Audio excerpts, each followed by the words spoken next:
I just want to echo what Pastor Bill said. If today you made that decision to follow Jesus, that is the greatest highlight. That is the highlight of our life, because God actually says that is where life, true life, begins. That's where our spiritual life is birthed out of.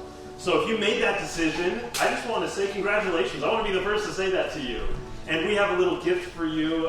If you go to the Connection Center after the service, we want to celebrate this new life for you as well and help you along this journey. In fact, if you have the connection card, let's all take out this connection card. I want to do something today with this. First of all, if you made that decision to follow Christ for the first time, you can check that first box. And I want to get in touch with you this week and just give you a call and encourage you in your journey as well.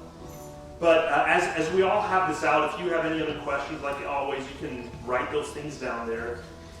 I think if you're married, I think you're already probably thinking of some great things from what Pastor Bill said today. But there's a lot of really powerful truth that I think it merits taking just a little moment to look through for everybody. Because it really doesn't matter if you're married or not. I think that there's some really powerful things that go even beyond the beauty of marriage. And so, bear with me for a moment. I want to encourage you, maybe give you some challenges and maybe some practical steps that can go along with this. I love that first point about quit being lazy in your marriage and pursue your spouse today. It's a very true statement, but really what he also talked about was the idea of not taking for granted what we already have. The Bible actually talks about how important it is for us to pursue God with a passion. And actually he gives the description of a marriage in the way that he has pursued us. And so I want to encourage you, for all of us, what are you doing to pursue your relationship with God? This may be a challenge for you to think of, how can I be pursuing God with a passion that I once had? Maybe you're still pursuing God with a complete passion, or maybe you can think about times in your life that you were gung-ho. You were willing to go and do whatever, and maybe you need to think through what it means to be pursuing God with that passion again. One thing that you can do if you haven't yet, one resource that we have is what we call our classes. We have 4 big classes, 101, 201, 301, 401, which is all about helping you in your pursuit of God, in your intimacy with God, in knowing how to experience God more and more in every aspect of your life.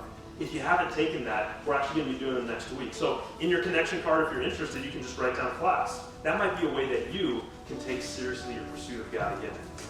Now, the second point there is act on your good intentions. I want to ask you, what has God been putting on your heart? Because I know that there are many times that it's maybe, I should call this person.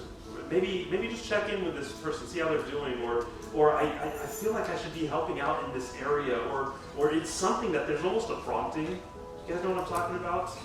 And I'm so surprised. I don't know why I'm still surprised, but I'll call somebody just because, somebody came to mind, and all of a sudden they said, I just needed your prayer today. Thank you. I don't know how you thought about me today, and it was just the perfect time. Act on what God is putting in your heart. What are the things that God has maybe challenged you with? Maybe there's a new dream that he's put in your heart, but you've been afraid to move forward in.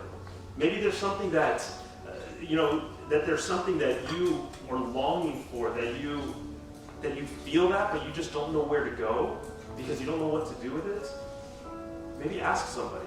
Put it on the connection card. Maybe you need to just start with a prayer and say, God is putting something in my heart. I don't even fully understand it, but I want prayer. You can go stop by our prayer center afterwards and get prayer. Number 3, making attending church a priority.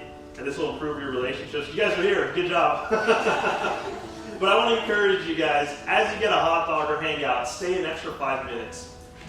In this moment after the service, by taking in just finding one person you don't know, you might be able to change their life. And it sounds drastic and maybe it sounds extreme, but I'm telling you, I hear stories every single week about people who were touched by somebody coming up to them, by feeling welcomed, by feeling that they were in a community that they didn't expect. And maybe you're the one that you don't even realize how much you're going to benefit by just connecting with somebody. So I want to encourage you, hang out for a hot dog and a handshake. Maybe not handshake if you don't want one yet, but at least a hello, all right? And so hang out, use the opportunity. And the last point right there, make the relational highlights a habit. I want to ask you this, what are the spiritual highlights that you've had? And as you think through it, maybe you can think about times in your life that you felt such fulfillment. Maybe you can think about moments that you had such joy, that you felt truly close to God. What are those spiritual highlights that you think, man, I just felt like there was such great peace, even though I was going through all sorts of chaos.